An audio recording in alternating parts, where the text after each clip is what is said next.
Give me your ideal cornerback. Is it Diggs or Byron Jones?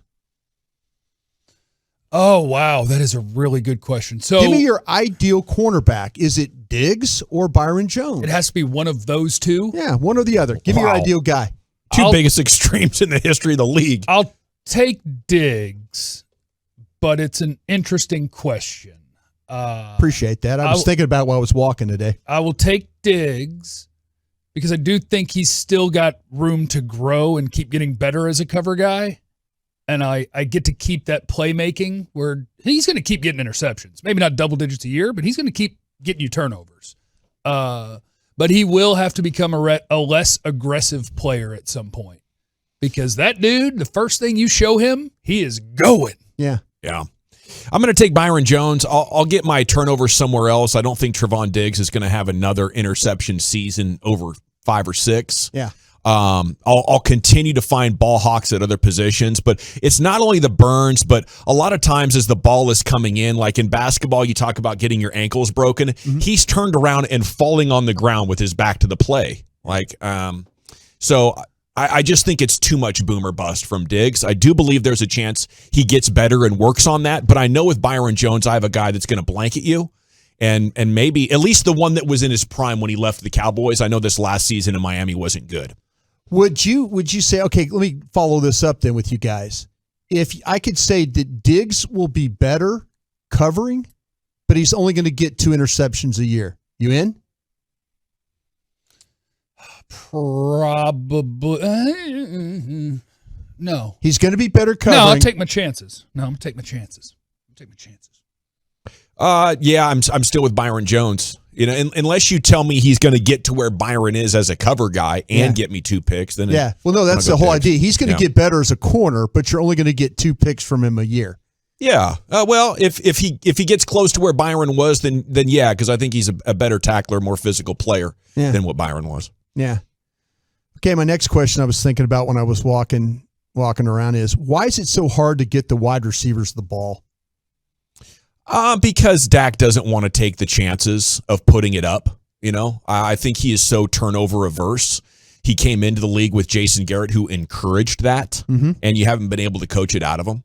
But if they're doing that, the times you get single coverage, you got to put it up. And Romo was willing to put it up. You got to trust your receivers. I don't know the answer. I'll blame Kellen Moore. Okay. I'm going to blame Kellen Moore. Okay. In what way?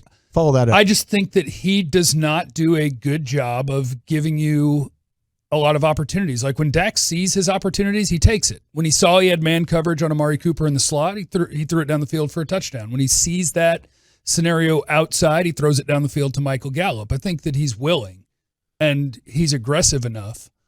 And I think part of it's protection. Yeah. How often do you have an opportunity to run a long developing play? Yeah. When yesterday, any one of them could have been getting beat. Yeah, had no any chance. One of them. Yeah. Yeah, that matchup was brutal. I personally like what you're talking about with Kellen Moore because I think there's ways these guys scheme their guys open. I do. When even if protection's not great, they figure out ways to get these guys the ball. You know, 33, Debo's cutting underneath on a pick play. Yeah, but General's not wrong. And my next thought is, where are you right now on Dak? That was my next question walking. I'm comfortable with Dak. If he were to play early next year in a similar way to what he's played the last 10 or 12 weeks, then I think my thought of Dak would go from top 5 to 7 quarterback to top 8 to 11 quarterback. Maybe 11 is as low as I'd go when I was looking at names earlier. Yeah. Is he closer to 8 and 11 as he is to 3 and 5? The way he played the last 2 or 3 months, absolutely. Yeah. Yeah. But I like Dak's track record of who he's been throughout his career. That I think if you give him a chance, that he's going to be really, really good. He wasn't consistent enough after the calf strain, so he's going to have to show that again for a lot of people. Sure. Because he didn't show it the last 2-3 months. Yeah, I think that was worse than what a lot of the other top 10 quarterbacks would do with his surroundings. I think he's taken a major hit. I don't know that he can be a successful postseason quarterback without a really good running game. Mm-hmm. I think, I think it's going to be so tough to give that back now that you're with the salary cap here. You have Zeke for another year. Your offensive line is getting old. Yeah. So I think it's going to look bad next year. And yeah, when things stopped moving in a winning direction with Goff and Wentz, it was revealed, right? It was revealed that your guy's not good enough, and they had to move on. So I think he's about 8 to 12 games from me having a similar opinion that, wow, I can't believe it happened to him too. Yeah. But that's the reality of the NFL. Okay, that you talked about the offensive line, and here's my next thought out there. Was the mishandling of this line the biggest reason for the offensive struggle? As far as what would you have done differently? I mean, maybe when they started all the shuffling, but did they not adjust quick enough? Could they have moved Collins over? They went back with Connor Williams. Was there another move that they could have made? They loved their tackle on the outside there. Steele. They played their best football with Terrence Steele at right tackle, and we were upset with them for a lot of that time, and then they didn't stick with it. Yeah, that's so what I'm saying. I would love to run it back and see what that looked like, but I think the bigger issue is that they were daring you to run, and you couldn't even run simple running plays. The lack of power at left guard and center, which was pretty consistent, is my biggest problem. You're right about that.